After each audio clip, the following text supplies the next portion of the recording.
मी दिनेश रामलिंग पाटील, आपली agro farmer producer कंपनीचं director आहे. ही माझी सुयोग्य पत्नी सुप्रिया पाटील. प्रोराईजमध्ये आम्ही जेंडर ट्रेनिंग केल्या. त्या जेंडर ट्रेनिंगचा आम्हाला असा फायदा झाला की माझी पत्नी घरकामातच व्यस्त असायची, पण ज्यावेळेस जेंडरमध्ये गेले त्यावेळेस ते घराच्या बाहेर यायला लागली. मला असे अनुभव भेटले. माझ्या मिस्टरने असं सांगितलं की बाहेर पडायला पाहिजे, तुम्ही घरात राहू नका.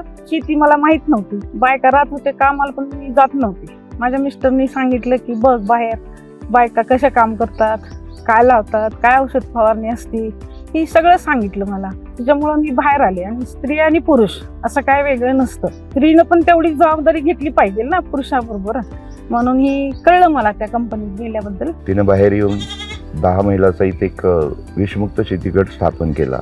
मग ते आता स्वतः शेतावर फिरते, स्वतः शेतात काम करते.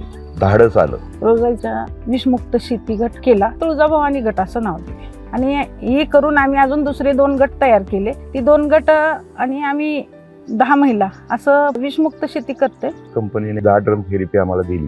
त्याचे विविध प्रकारचे फुलविक ऍसिड, ह्युमिक ऍसिड, दशपर्णी अर्क या सगळ्या बाबीचा आम्हाला त्याचा अभ्यास पण झाला आणि त्याचे परिणाम पण आम्हाला बघता आले. रोजाई प्रकल्प, वॉटर संस्था आणि आपल्या ॲग्रोचे धन्यवाद.